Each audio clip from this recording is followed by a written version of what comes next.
사람들에게 여러분 외부와 교감하는 5가지의 감각이 있습니다. 시각, 촉각, 미각, 청각이 있습니다. 이 감각들은 현재를 느끼는 감각이에요. 근데 한 가지 더 있죠. 후각이라는 게 있습니다. 후각은 우리가 코로 냄새를 맡는 감각이죠. 이것은 우리의 과거와 연결이 되어 있다. 과거를 연상시키게 하는 그런 감각이다라고 이렇게 말을 합니다.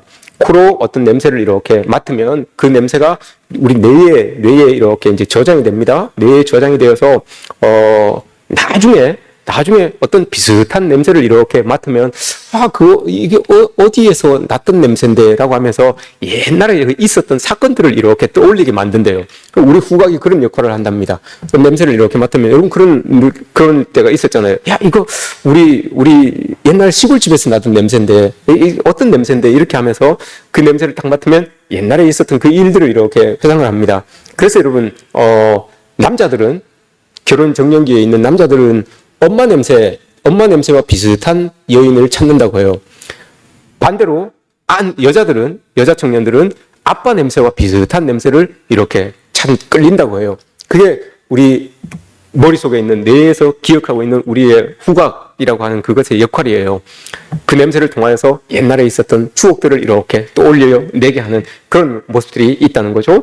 보통 우리 사람들에게서 나는 냄새를 우리가 확인하려면 4가지 단계만 확인하면 됩니다. 4가지 단계를 확인하면 저 사람 어디에 있었던지, 누구와 함께 있었는지, 또 무엇을 먹었는지, 어떤 것을 접촉했는지, 그것만 알아보면 저 사람이 어떤 냄새를 저 사람이 나는 냄새가 이러이러한 것이구나, 이래서 난 거구나 라는 것을 우리가 알 수 있습니다. 고깃집에 가서 여러분 고기를 실컷 구워 먹고 나오시면 집에 들어오면 여러분 고기 냄새가 나게 되어 있어요. 그죠? 나는 담배를 피우지 않는 사람이지만 담배 피우는 사람들과 함께 있으면 담배 냄새가 나의 몸에도 배겨요. 그러면 저분이 흡연하는 사람들과 같이 있었구나, 고깃집에서 고기를 먹었구나 라고 이렇게 이야기를 할 수가 있습니다. 또한 김치를 먹는다든지 마늘을 먹는다든지 하면 우리 입에서 냄새가 나요. 그래서 저 사람이 뭘 먹었구나라고 이렇게 우리가 느낄 수 있죠. 그리고 고기를 만지면, 생선을 만지면 우리 손에 비린내가 나게 되어 있습니다. 그래서 저 사람이 생선전에 다녀왔구나, 생선을 만졌구나라는 것을 우리가 알 수 있습니다. 마찬가지로 여러분 그리스도인들, 오늘 사도 바울이 이야기하고 있는 그리스도인들은 하나님의 말씀을 듣는 사람들이기 때문에 그 하나님의 말씀 냄새가 이렇게 나야 됩니다. 하나님의 사람들과 이렇게 접촉하는 사람들이기 때문에 그 접촉하는 그 관계 속에서 아름다운 냄새들이 이렇게 드러나야 되는 게 맞습니다. 그리고 예수님께서 말씀하시죠. 그리스도 안에, 내가 네 안에, 네가 내 안에 있으면 이라고 이렇게 이야기를 합니다. 우리는 늘 하나님 안에 있기 때문에 하나님의 냄새가, 그리스도의 냄새가 우리를 향하여서, 우리를 통하여서 이렇게 불불 풍겨져 나야 되는 것, 이게 여러분 가장 지극히 정상적인 그리스도인들의 모습입니다. 은은한 그리스도의 향기. 여러분 옆에 있는 사람에게서 여러분 그리스도의 향기가, 하나님의 말씀의 냄새가 여러분 이렇게 온유한 그런 하나님의 사람 냄새가 이렇게 풍겨져 나옵니까? 이게 여러분 지극히 당연한 하나님의 백성들의 모습이다라고 이렇게 사도 바울이 이야기를 하고 있어요. 그래서 오늘 이 사도 바울이 우리를 하나님 앞에서, 15절 말씀에 우리를 하나님 앞에서 그리스도의 향기다라고 이렇게 이야기를 합니다. 향기. 성경에 보면 여러분 향기라고 이름한 사람이 한 명 있습니다. 향기라는 이름을 가지고 있는 사람이 하나 있죠. 빌립보 교회에 있었습니다. 빌립보서 4장에 보시면 유오디아라는 분이 있죠. 유오디아와 순두개에 나오잖아요. 유오디아 이 여성분이신데 아마 권사님이신 것 같아요. 이 권사님이 향기라는 이름을 가지고 있었던 분이에요. 참 좋죠, 향기. 그죠? 우리 딸이 태어나면, 여러분들 가운데 딸이 태어나면, 특별히 유씨, 우리 유태원 집사님 딸 하나 더 태어나면 계획이 없으실 수도 있어요. 계획이 없으실 수도 있는데 혹 딸이 하나 태어나면 유씨 들어가는데 어디야라고 하면 어떨까요? 향기, 유혹 어디야라고 하면 향기인데 안 하셔도 됩니다. 그렇게 안 하셔도 됩니다. 깜짝 놀라시네요. 깜짝 놀라시네. 예, 그렇습니다.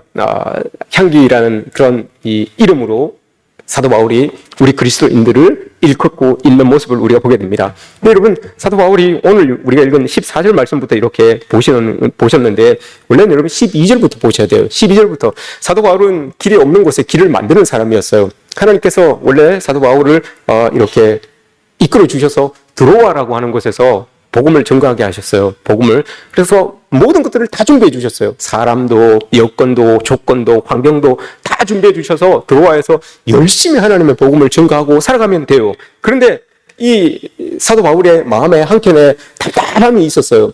하나님이 주신 그 모든 상황을 가지고 목회만 열심히 전도만 잘하고 복음만 잘 전하면 되는데 이 일을 못하게 된 거예요. 왜 못하게 됐는가 하면 마음속에 근심이 하나 생겼어요. 왜냐?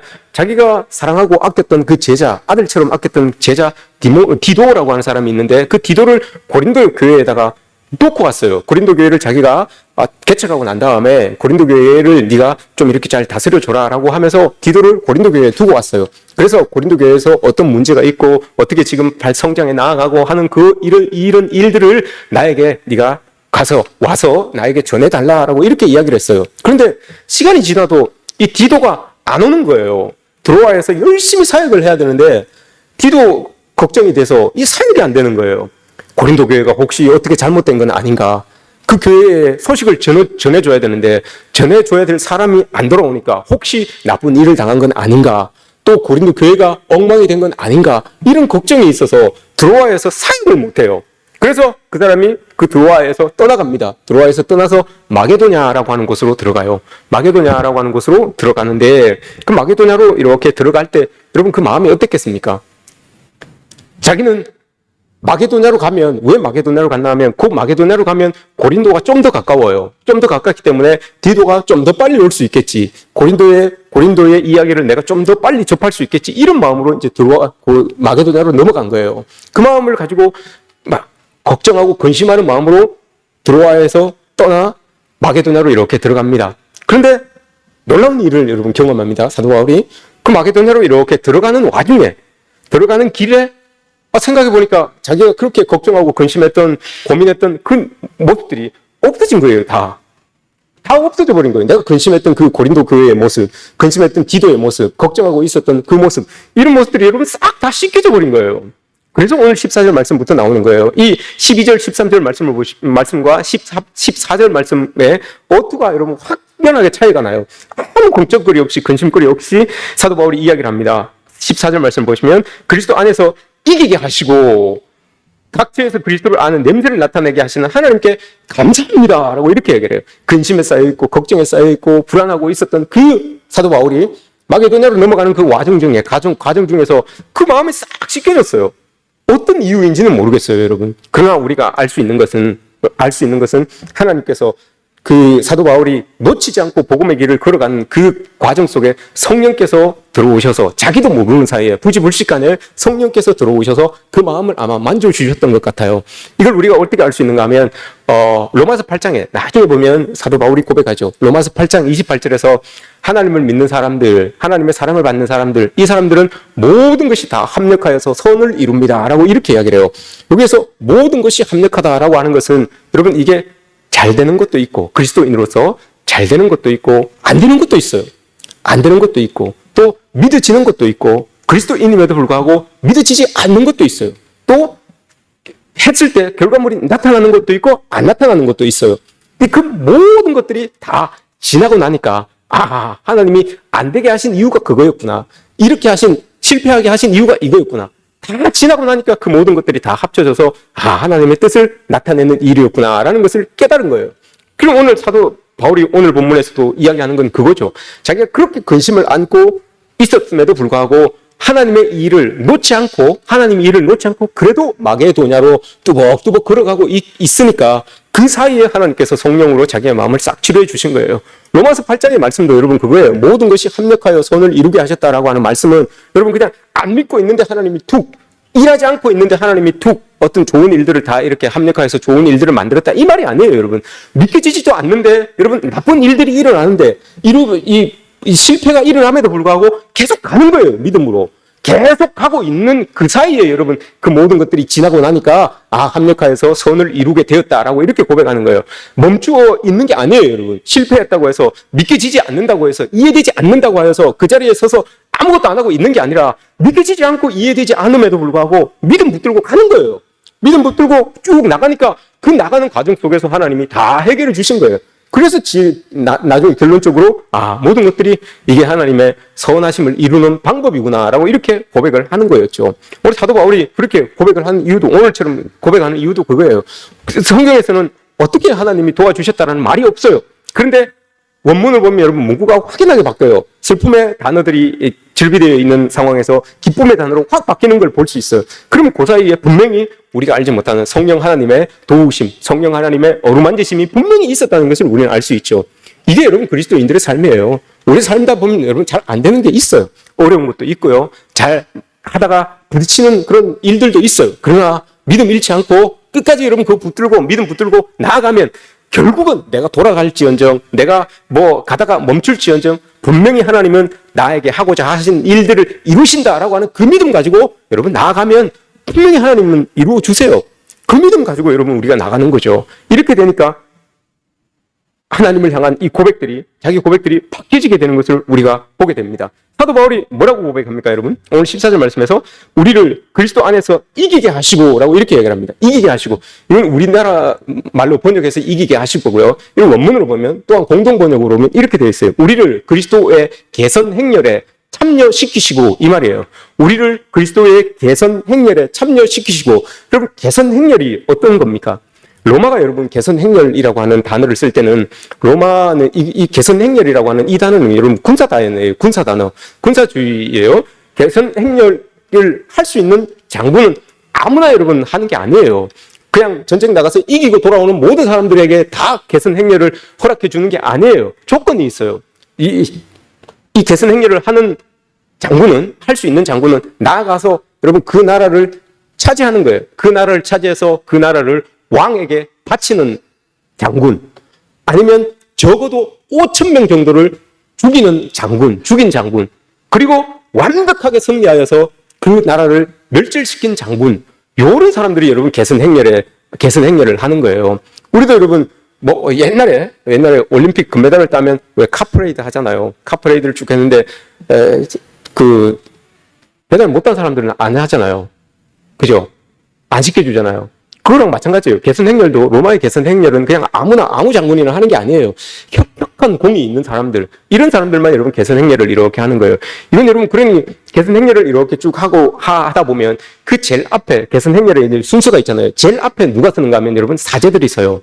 사제들, 제사장들이 쓴단 말입니다. 그 제사장들이 향을 들고 향을 막 이렇게 돌리면서 뿌려요. 향을 이렇게 하면 그 향이 온 도시에 쫙 퍼지는 거죠. 그럼 사람들이 그 냄새를 맡고 어떤 장군이 큰 승리를 가졌구나, 큰 승리를 이루었구나라고 이렇게 환호하는 그 향이 되는 거예요. 그런데 그 개선 행렬 뒤쪽을 보면 누가 있겠습니까, 여러분? 그 나라에서 전쟁하여서 뺏어온 전리품이 있고요. 그 뒤에는 포로들이 있어요. 이 전리품과 포로들을 데리고 그 개선 행렬이 어디까지 가는가 하면 콜로세움까지 가요. 콜로세움까지, 원형 경기장까지 가서 그곳에서 필요 없는 포로들은 다 죽이는 거죠. 그러니 그 향기가, 앞에서 제사장들이 뿌리는 그 향기가 여러분 그 백성들에게는 우리 어떤 장군이 승리를 이루었구나, 이걸 여러분 알려주는 향기이기도 하지만 맨 뒤에 포로로 서 있는 사람들에게는 그 향기가 어떤 향기가 되겠습니까, 여러분? 그 향기를 딱 맡으면서 이제 우리 좀 있으면 죽겠다, 우리 이제 다 처형당하겠다, 그러면서 눈물을 흘리며 따라가는 거예요. 눈물을 흘리며 억눌린 그 마음을 가지고 따라가는 거예요. 우리 이제 곧 죽겠지, 두려운 마음으로, 슬픈 마음으로 그 행렬을 지나가는 거예요. 그래서 여러분 여기에서 이야기하는 게 사망에서 사망의 냄새를 내고 생명으로 생명의 냄새를 낸다라는 말이 그 말이에요, 여러분. 좋은 승리를 하였으니 기뻐하는 사람들도 있고 그 냄새를 맡고, 이제 우리가 곧 이 냄새가 퍼지기 시작하니 이제 콜로세움에 들어가면 우리 다 죽는구나, 이 생각을 하고 있는 포로들도 있다는 거죠. 이런 모습이 이게 개선 행렬의 모습이에요. 근데 사도 바울이 여러분 왜 여기에서 별 필요 없는 개선 행렬이라고 하는 단어를 여기에 사용하였을까요? 이거 별로 필요 없어요, 여러분, 그리스도인들에게. 왜냐? 그리스도인들 지금 이 당시에 지금 핍박을 받고 있는 상황이잖아요. 그러니 개선 행렬이라고 하면 핍박을 한 사람들, 이긴 사람들, 짓밟은 사람들, 빼앗은 사람들, 이걸 여러분 딱 떠올린단 말입니다. 많은 사람들이. 근데 사도 바울이 왜 여기에서 여러분 개선 행렬이라는 단어를 썼을까요?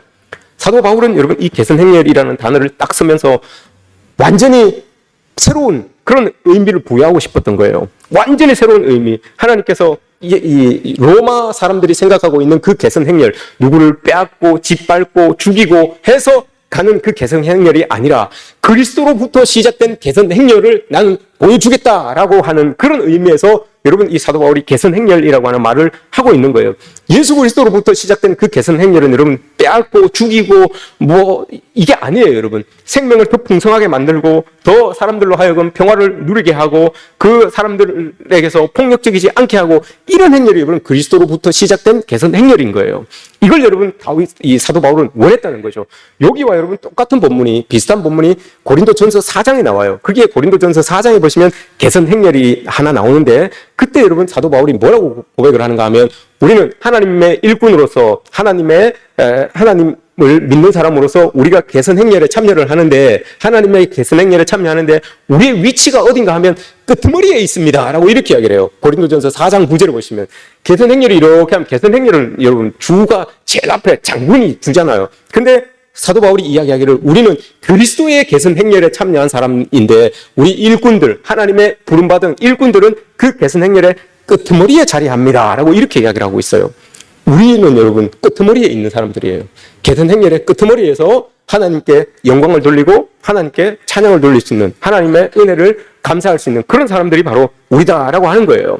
그래서 여러분 이 자기를 희생함으로써 다른 일을 복되게 하는 그 십자가의 길, 이게 여러분 그리스도가 제시하시는 개선 행렬인 거예요. 그러니 그곳에서 막 여러분 나를 자랑하고 뭘 드러내고 막 이게 아니라 그리스도의 개선 행렬은 아니에요. 십자가에서 우리를 위하여서 희생하신 그 예수 그리스도의 길, 그 길을 가는 게 여러분 우리가 가는 그리스도인들이 가는 개선 행렬이다라고 이렇게 말합니다. 그래서 여러분 그 길을 갈 때 멸망당하는 사람들은 이렇게 볼 때 그게 죽음의 모습 같고요. 죽음의 냄새 같고요. 우리를 향하는 모습이 구원받는 우리에게는 그게 참 생명의 그런 냄새 같다. 생명의 향기 같다라고 이렇게 말하는 거예요. 사도 바울이 오늘 본문에서 성도의 존재를 여러분 아주 간단하게 한 줄로 딱 이야기를 하고 있어요. 15절 말씀에서 성도는 이런 사람들입니다 라고 이렇게 이야기를 합니다. 우리는 구원받는 자들에게나 망하는 자들에게나 하나님 앞에서 그리스도의 향기다 라고 이렇게 이야기를 해요.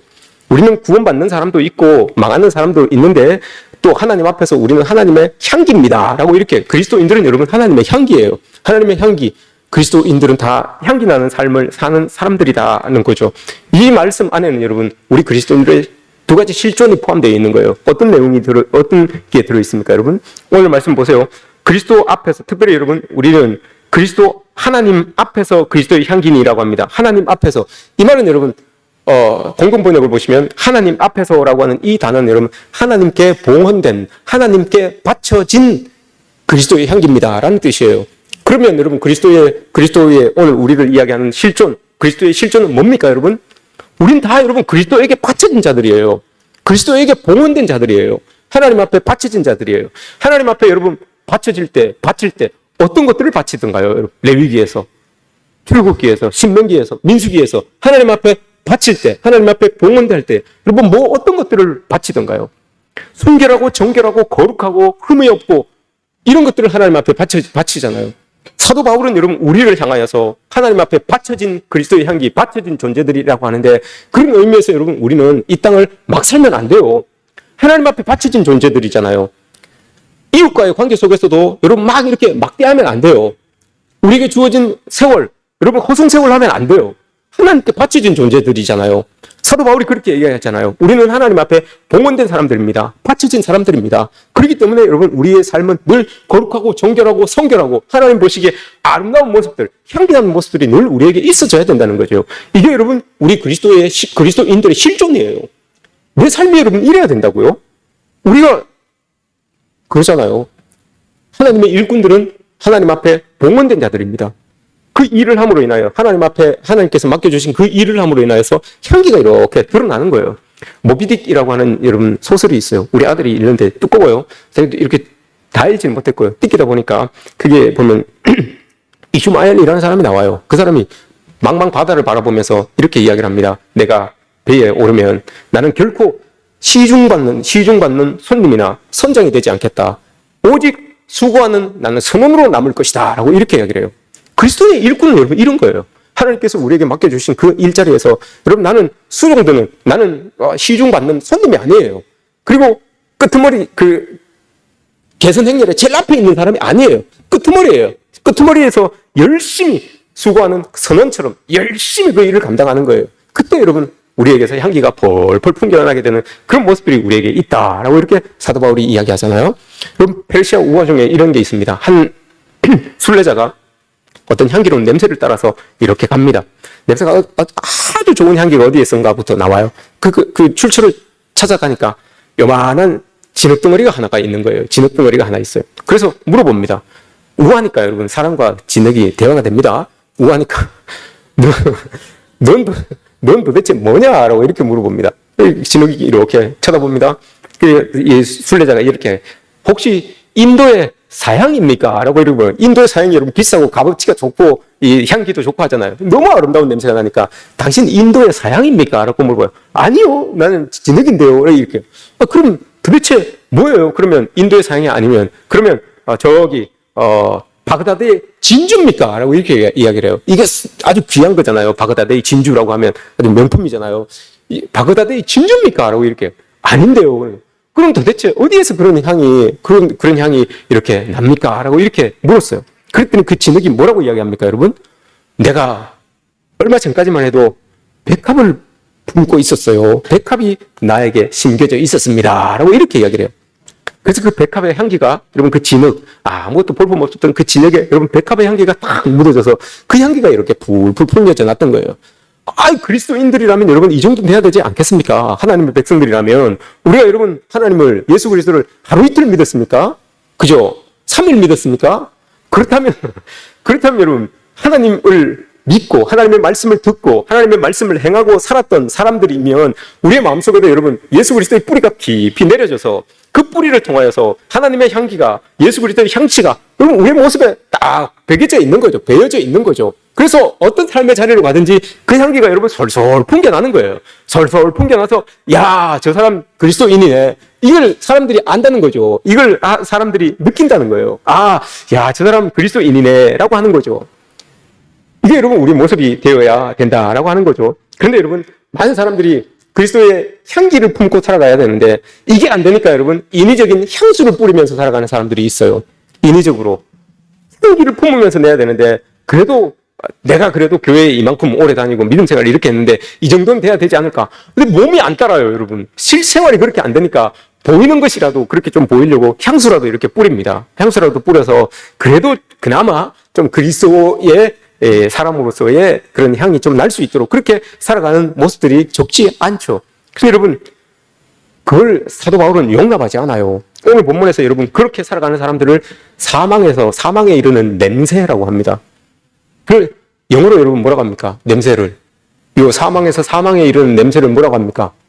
우리 저 뒤에 중고등부 친구들 냄새를 스팅크라고 해요. 스팅크.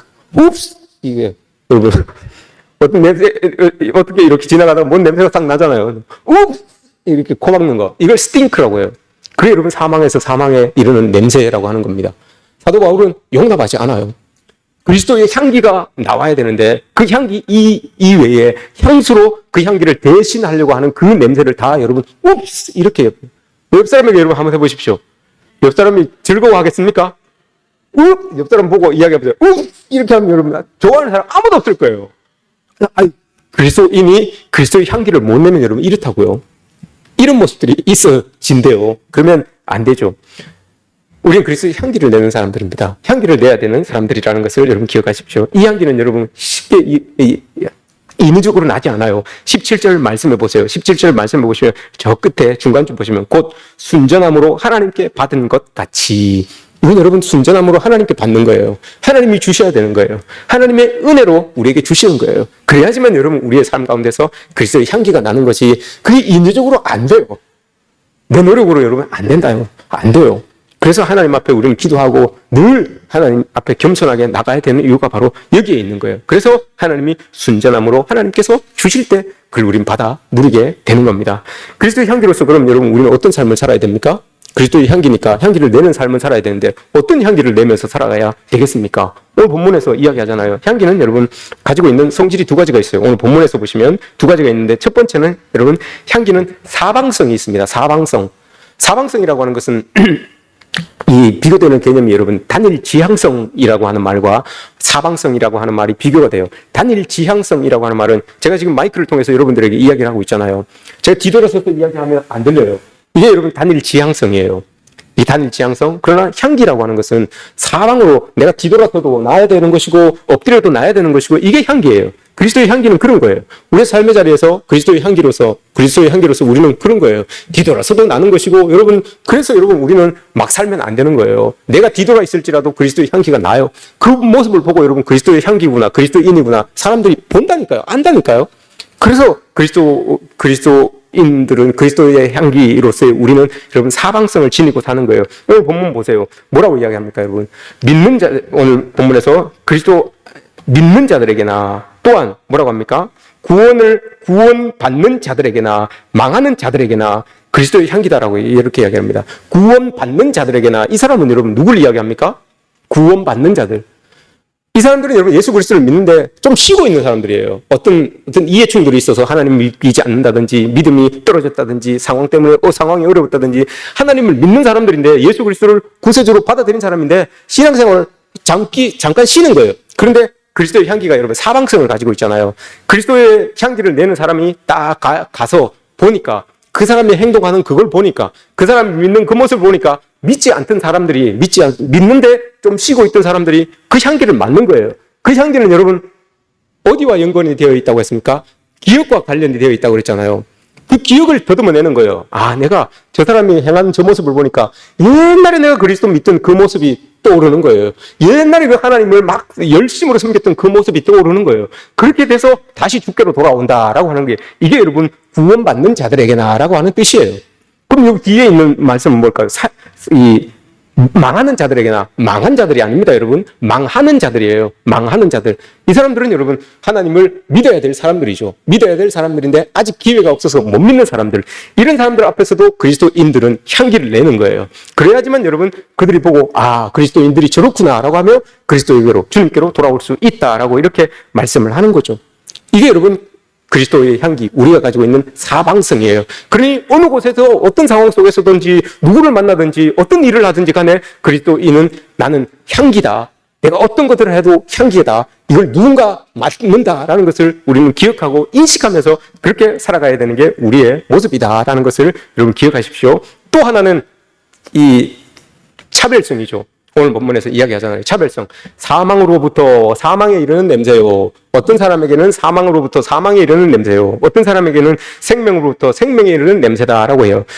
같은 향기가 복음이라고 하는 예수 그리스도의 복음이라고 하는 같은 향기가 이렇게 펼쳐지는데 이렇게 풍겨져 나오는데 어떤 사람들은 하나님을 믿지 못하고 믿지 않는 사람들은 아유 저 어리석은 사람들 이렇게 이야기를 하잖아요. 고린도전서 1장 18절에서 뭐라고 합니까?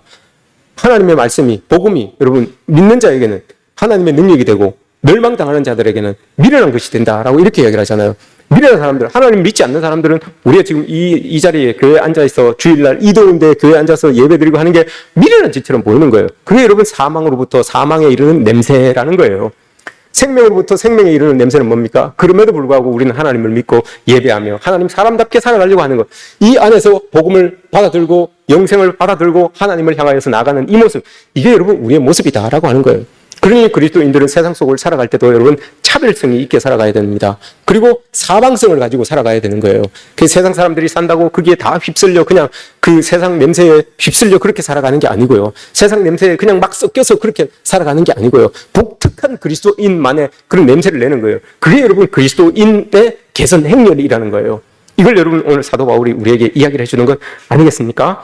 여러분 세상에 다른 냄새에 쩔어서 또 세상의 자극적인 냄새에 이끌려서 그것이 좋아서 여러분 예수의 향기를 내지 못하고 맡지 못하는 그런 어리석은 자가 되지 않았으면 좋겠습니다. 우리는 여러분 그리스도의 향기입니다. 우리 사도 바울이 이야기하는 것처럼 그리스도의 향기입니다. 캐나다 어느 대학에서 여러분 바퀴벌레를 가지고 연구를 했어요. 바퀴벌레를 가지고 연구를 했는데 이 바퀴벌레가 살기 좋은 그런 환경을 이렇게 만들어 놨어요. 이 바퀴벌레 한 마리가 딱 오더니 좀 지나니까 막 수많은 바퀴들이 막 모이더래요. 수많은 바퀴벌레들이 막 모이더래요. 가만히 보니까 이 바퀴벌레가 자기가 이제 살기 좋은 환경이 되니까 자기 몸에서 호르몬을 분비시키는 거예요. 이 분비시키는데 그 냄새를 맡고 페로몬이라고 하는 호르몬을 이렇게 분비시키니까 그 냄새를 맡고 바퀴벌레들이 야 저기 살기 좋은 곳이래. 그러면서 그 냄새를 맡고 딱 몰려드는 거예요. 몰려들어서 이 바퀴벌레가 바글바글 하더래요. 근데 그 바퀴벌레를 여러분 한 마리를 톡 죽였대요. 한 마리를 톡 죽으니까 거기에서 또 죽을 때 나는 그 향이 있대요. 이 호르몬이 있다는데 그게 여러분 올레산이라고 하는 이 호르몬이래요. 올레산이라고 하는 거. 그래서 제가 이 설교를 준비하면서 요거를 딱 알고 나서 여러분 저 3층에서 계단을 이렇게 내려오는데 바퀴벌레 이만한 게 있더라고요. 바퀴벌레 이만한 게 있어서 제가 발로 꾹 밟아서 죽였어요. 발로 꾹 밟아서 죽이고 가만히 놔뒀어요. 안 치우고. 왜냐? 올레산이라고 하는 게 나와서 야 여기 오면 죽어. 여기 오면 안 돼. 이걸 이제 풍기는 거예요. 그러면 우리 바퀴벌레가 안 오겠다라는 생각으로 꾹 치우고 그냥 놔뒀어요. 근데 아마 권사님이 청소하다 치우셨을 거예요. 보니까 없어. 치우던 것 같아요. 저는 이런 의미로 죽이면 올레산이 나와서 우리 거기 가면 죽는데 우리 거기 가면 죽어. 그래서 안 가야 되겠다라고 해서 바퀴벌레가 좀 사라지는 그런 효과를 보려고 놔뒀던 거예요. 시신을 놔뒀던 거예요. 바퀴벌레를 꾹 죽이니까 그래서 여러분 올레산이 툭 튀어나오더래요. 그 올레산을 딱 맡으니까 그 모여 있었던 바퀴벌레들이 다 도망을 가더랍니다. 자기들도 이런 냄새가 나는 곳은 죽는 곳이라는 것을 알고 있기 때문에 다 도망을 가더래요. 여러분, 제가 왜 이 이야기를 하겠습니까? 미물도 여러분 죽는 냄새가 뭔고 생명의 냄새가 뭔지 알아요. 야, 저곳에 가면 이 좋은 냄새가 있어. 우리 살기 좋은 냄새야. 살기 좋은 곳이야. 라고 몰려들어요. 근데 저곳에 가면 우리 죽을 수 있어. 라고 해서 여러분 다 퍼져버립니다. 그리스도인들이 여러분 세상 속에서 이렇게 살아가야 되는 것 아니겠습니까? 미물도 여러분 생명을 살리는 냄새가 뭔지, 생명을 죽이는 냄새가 뭔지 아는데 그리스도인들이 여러분 생명을 살리는 냄새, 그리스도의 향기로서의 그 삶을 살아내지 못한다면, 그리스도인들이 여러분 죽음의 냄새를 풍기며 살아간다면, 그럼 이건 하나님께서 우리에게 주신 그 일들을 감당하지 못하는 것 아니겠습니까? 여러분 성도는 삶을 살아갈 때 향기로 말하는 사람들입니다. 그리스도의 향기로 말하는 사람들이에요. 떼쓰고 고집 피우고 악쓰고 머리끄댕이 잡고 이렇게 여러분 우리의 삶을 보여주는 게 아니에요. 우리는 어떤 상황 속에서도 생명의 향기를 드러내면서 삶으로 말하는 사람들이 그리스도인들이에요. 이 향기를 내는 삶으로 보여주는 사람들이 그리스도인들입니다. 그리고 또 여러분 그리스도의 향기를 내면서 그리스도인들은 사람들에게 다가가는 거예요. 그래야지만 여러분 그 사람들이 그 향기를 맡고 우리 주변으로 몰려드는 거예요. 그래서 기분 좋아하면서 그들의 삶의 자리로 이렇게 흩어지게 만드는 거, 그게 여러분 우리 그리스도인들의 모습 아니겠습니까? 사도 바울이 지금 그리스도인들을 향하여서, 고린도 교인들을 향하여서 이렇게 이야기하고 있습니다. 여러분 우리는 다 그리스도의 향기로 삶을 살아야 되는 사람들이고 말해야 되는 사람들입니다. 사도 바울이 여러분 묻습니다. 16절 말씀에서 이렇게 이야기를 해줘. 누가 이 일을 감당하리요? 여러분 누가 이 일을 감당해야 되겠습니까? 하나님의 일꾼으로 그리스도의 향기를 내면서 살아가야 되는 이것, 누가 이 일을 감당하리요? 여러분 누가 감당해야 되겠습니까? 내가 감당해야 되는 거죠. 내가 여기 있습니다. 내가 그리스도의 향기로 하나님의 일들을 감당하겠습니다. 라고 이렇게 고백하는 거죠.